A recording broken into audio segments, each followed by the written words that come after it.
इतना हमारा बच गया इधर से, ये इतना मिल गया हमें जितने में बनाना है। नहीं चाहिए, ठीक है। ये देखिए जो हमारा ये कपड़ा अनइक्वल दिख रहा है, ठीक है, तो इसको सबसे पहले हम बराबर करेंगे, ठीक है। सीधी लाइन इसको ऐसे स्ट्रेट कर दिया, ठीक है। अब इनका मेजरमेंट आप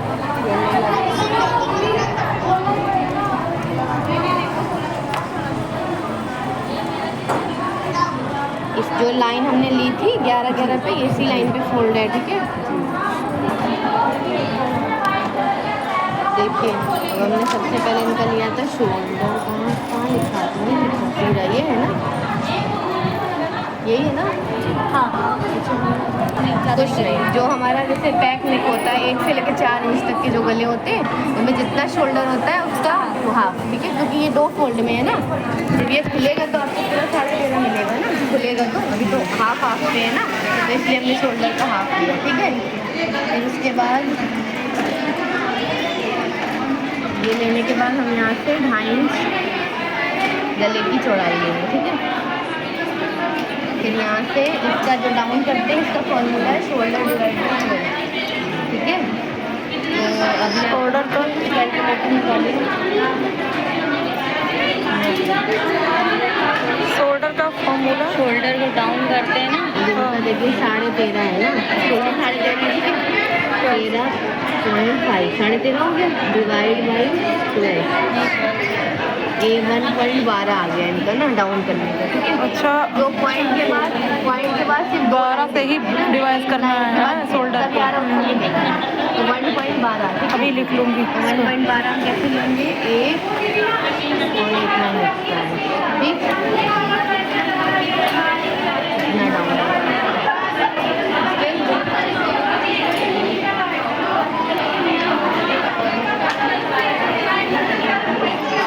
डाउन के बाद डाउन करने के बाद ही हम सारे लंबाई वाले सारे मेजरमेंट लेते हैं, क्योंकि ये तो कट जाएगा यहाँ से, ठीक है। डाउन करने के बाद ही जो हमने मेजरमेंट ली थी, लंबाई में हमने 5 नापे ली थी, शोल्डर के बीचों बीच नीचे देख के रखा, याद है यहाँ पर बीचों बीच, वैसे ये भी शोल्डर के बीच में हमने नीचे देख के रखा। उसके बाद हमने 5 नापे तो shoulder to upper point, shoulder to upper point इनका जैसे देखिए 9.5 है, ठीक है। 9.5 है तो हम लेंगे 10 को क्यों लेंगे, क्योंकि आधा इंच सिलाई में चला जाएगा, ऊपर शोल्डर में लग जाएगा ना, तो हमारा 9.5 तैयार आ जाएगा, ठीक है। फिर उसके बाद लोअर बस्ट हमने, लोअर बस्ट में ब्लाउज है ना, क्योंकि यहाँ पे तो फिटिंग देनी नहीं है, इसलिए लोअर बस्ट तो छोड़ देते हैं, ठीक है। फिर वेस्ट लेंथ है आपकी 14 पे, ठीक है, 14 है तो हम लोग यहाँ पे आधा इंच मार्जिन 6.5, एक लाइन आपकी 20 पे है तो आप लेंगे 20.5, ठीक है। और लेंथ आपको फुल कितनी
लाइन हो गया। अब इसमें हमने बताइए अपर चेस्ट की लाइन तो कहीं नहीं दिख रही है ना आपको, ना हमने नाप लेते थे अपर चेस्ट की ली थी, तो हमें अपर चेस्ट की लाइन चाहिए ना, और आर्मोल लाइन भी चाहिए, तो उसी के लिए हमारा फॉर्मूला है chest divide by 6 plus 1.5 inch होगा आपकी साइड में। आपका मोबाइल कहाँ, कैलकुलेटर खोलिए।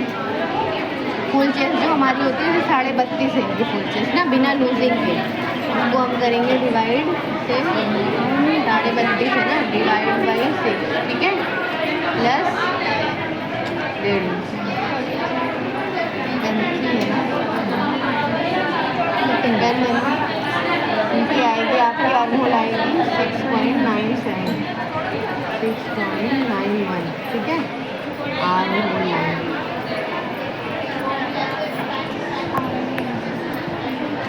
कैसे किया इसको हम लोगों ने, अपर चेस्ट वाली लाइन निकलेगी और हार्मोन लाइन निकलेगी। Chest divide by 6 full chest, ठीक है। Full chest divide by 6 plus 1.5 inch. 28 से लेके 32 तक के चेस्ट साइज में हम 1.5 इंच प्लस करेंगे और 33 से लेके 39 में 1 इंच प्लस करेंगे। 40 से प्लस जितना भी चेस्ट साइज होगा उनमें ½ इंच प्लस करेंगे, ठीक है। तो इनका आया 6.91। मेरा यानी उन्होंने नाप ही गलत लिया तभी मेरा चेस्ट लूज आया। 6.75 तो ये हो गया, ठीक है। हाँ, ये कर देंगे तो पूरा 7 हो जाएगा। तो 7 से एक लाइन कम, ठीक है। अभी हमारी कौन सी लाइन निकल आई? लंच है। ये कौन सी लाइन निकल आई हमारी? Armhole line. और ये अब हमारी कौन सी लाइन निकली? एपेक्स अपर चेस्ट। जहाँ पे हमारा ये जो आर्महोल होता है, जहाँ पे एंड होता है वहीं से अपर चेस्ट होती है ना। तो ये हमारा आर्महोल एंड हुआ, ये हमारी अपर चेस्ट लाइन आ गई। समझ में आया? क्योंकि हम लोगों ने लंबाई लेते टाइम डायरेक्ट अपेक्स पॉइंट तो लिया था और अपेक्स पॉइंट से ही हमारी फुल चेस्ट होती है, ठीक है। तो हमें अपर ये वाला लाइन भी तो चाहिए, अपर चेस्ट की लाइन। तो उसके लिए हमारा फॉर्मूला होता है, ठीक है। उससे हमको हमारी आर्महोल लाइन भी मिल जाएगी और अपर चेस्ट वाली लाइन भी मिल जाएगी, ठीक है। Chest divide by 6 her side में जाएगा, ये फॉर्मूला है। जैसे ये जो डाउन का फॉर्मूला है chest divide shoulder divide by 12, ठीक है।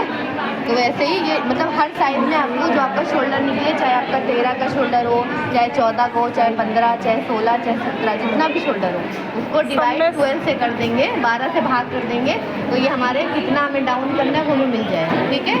वैसे ही हमारा ये आर्महोल निकालने का फॉर्मूला होता है chest divide by 6 her side, ठीक है। बाकी वो जो प्लस करना है वो हम साइज़ के अकॉर्डिंग देखते हैं। 28 से 32 में 1.5 इंच बैक नेक में। अभी जो डीप नेक अभी आज आपको मैंने बताया डीप नेक का ना, वो जब हम कटिंग करवाएंगे तो उसका अलग फॉर्मूला होगा। डीप नेक का अलग फॉर्मूला होता है, बैक नेक का 1 से लेकर 5 तक इंच के लिए 5 से ऊपर हमारे डीप नेक में आते हैं, ठीक है। 1 से लेकर 4 इंच के। तो बोर्ड नेक की हमारी बोर्ड नेक होती है तो 4 इंच की बनती है ना, 4-4.5 इंच की बनती है 4, ठीक है। तो ये हमारी बैक नेक है, इसका फॉर्मूला अलग है। बैक नेक मतलब जो हमारा शॉर्ट नेक होता है, छोटा नेक होता है ना, तो अगर उसमें लूजिंग मतलब ज़्यादा ही लेनी होती है तभी तो मतलब फंसेगा ना। मतलब डीप नेक होता है तो उसमें अपने आप लूजिंग मिल जाती है, फैल जाते हैं खुद ही, इसलिए, ठीक है। तो ये लाइन हमें मिल गई। अब हमें जो अपर चेस्ट वाली लाइन होती है इसी पे हमें दोनों नाप लगाएंगे, ठीक है। जो ये हमारा आया था अपर चेस्ट और फुल चेस्ट, उनका अपर चेस्ट है 8.25, फुल चेस्ट है 8.62, ठीक है। तो हमें दोनों को इसी पे ही लगाना। 4 बजे 8 देखिए 8.25 ये हो गया और 8.62 ये हो गया। बेल्ट बढ़ा के इतना सही फर्क आया आपका, देखो, ठीक है। क्या हो गया? बेल्ट कितनी बढ़ा के रखे? मैं कम पर बढ़ा के रखने में ओवर लेट नहीं हो गया ये वाला 7.25, ठीक है। तो वेस्ट का हम ये लगाएंगे, वेस्ट वाली लाइन, ठीक है। 7.25 मैंने स्लेबस में लगा दीजिए। 1 मिनट कटिंग करवा दें। अभी हमने देख लिया, आप हमें करवा दीजिए, ठीक। हमें याद है यहाँ से 1.5 इंच मार्जिन यहाँ से ले लेंगे, ठीक है। और हिप लाइन हमारी हिप कितनी आएगी? 8.5, ठीक है। तो हम यहाँ से लेंगे 8.5 प्लस 1 इंच मार्जिन, यहाँ से भी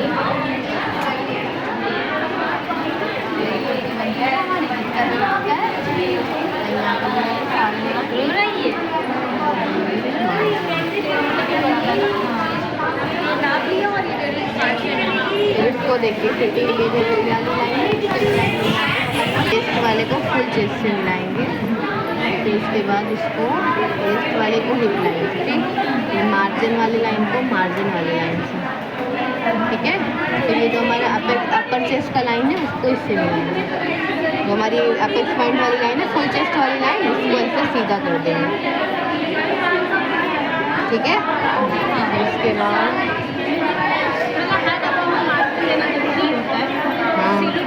मार्जिन नहीं दोगे, लूज टाइट अंदर फोल्ड करना है, वो कहाँ से करोगे? उसके बाद इसको कभी कोई मोटा हो गया, खुलवाना हुआ, कैसे होगा? और अगर आपने ये मार्जिन नहीं लिया तो सिलोगे कैसे? यहाँ से सिलोगे तो फट नहीं जाएगा? हाँ, थोड़ा तो गैप होने मार्जिन तो चाहिए ना, चाहे तुम 1 इंच का चलो 1.5 इंच आपके पास कपड़ा नहीं है तो आप 1.5 इंच ना लिए 1 ही इंच लीजिए, ठीक है, लेकिन मार्जिन लेना ज़रूरी है, वरना अगर आप मान लीजिए यहाँ कोई कपड़ा ही नहीं है, उसी पे सिलेंगे तो फट नहीं जाएगा, थोड़ा सा इतना तो कपड़ा होना चाहिए ना। ठीक है, अब आपकी जो फिटिंग लगेगी वो यहाँ से लगेगी, ये आपकी लूजिंग जो होती है, झोल आता है वो निकल जाएगा, हमारी फिटिंग लगेगी। ठीक है, ये जो हमारा कॉर्नर बन रहा है, कॉर्नर हम नहीं बनाते, ठीक है, राउंड शेप में। ठीक है, ये हो गया, अब ये बाकी है अभी। मैम चाय पी लीजिए। इतना ये लिया हमने, ठीक है, 1.5 इंच लगभग है। ठीक है, ये अपर चेस्ट से देखेंगे 1.5 इंच आ रहा है, तो इधर भी 1.5 इंच लेंगे। ठीक है, आर्महोल वाला इसके लिए क्या किसी के पास आर्महोल वाला नहीं है, आर्महोल वाला जो हमारा ये साइज कम जब होता है ना, तो हमारा ये आर्महोल वाली शेप जो बाहर से आएगी थोड़ा सा। ठीक है,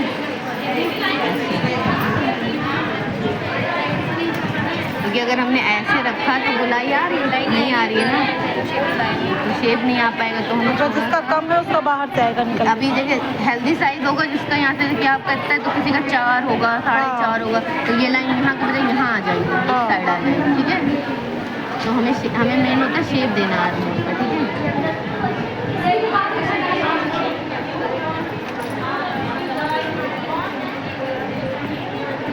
ये हमारा क्या हो गया, जितना यहाँ लिया उतना यहाँ लिया, राउंड दे दिया, ये हमारा बैक का आर्महोल हो गया। ठीक है,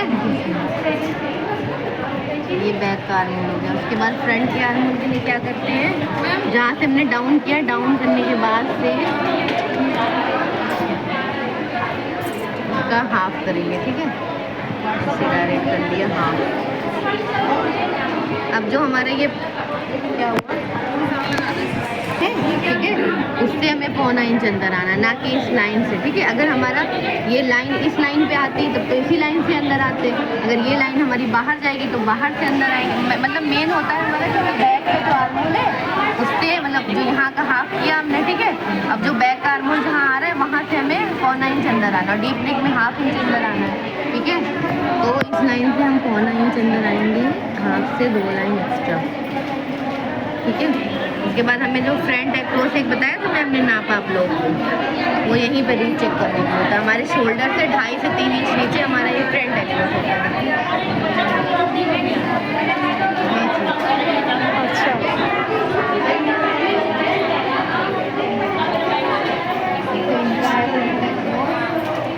11.5 है ना।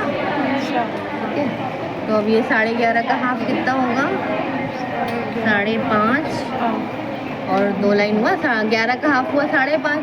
ठीक है, और क्वार्टर हाफ होता है ना, तो 11.5 का 5.5 और क्वार्टर हो गया पूरा।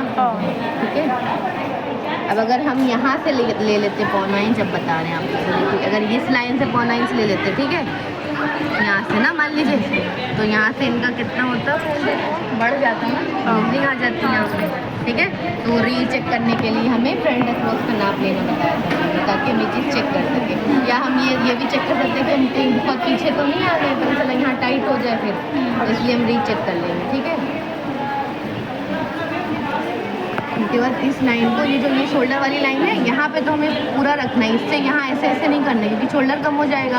ये जो शोल्डर वाली लाइन उस पर तो स्ट्रेट रखना है। तो उसके बाद जो ये निशान हमने लगाया है, यहाँ पे ऐसे रखेंगे, उसके बाद यहाँ से तिरछी ऐसे निशान लगा देंगे। ठीक है, फिर उसके बाद ये जो आर्महोल वाला, उसके लिए इससे और इससे यहाँ का पॉइंट मैच करेंगे, तो ये हम अपना आर्महोल का निशान लगा देंगे फ्रंट में।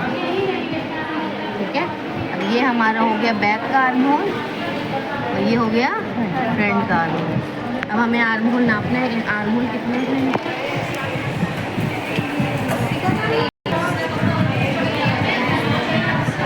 फ्रंट का आर्महोल नापते हैं। ठीक है, ये हमारा आ रहा है 7.5 और 8 से 8.5 आ रहा है, बढ़ के आ रहा है ना थोड़ा सा। ठीक है, तो हम इस लाइन को थोड़ा सा ऊपर करेंगे, यहाँ से तो मैच करेंगे।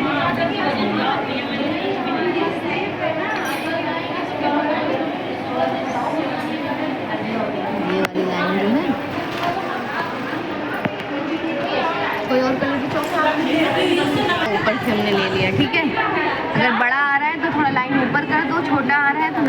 नीचे कर दो, ठीक है।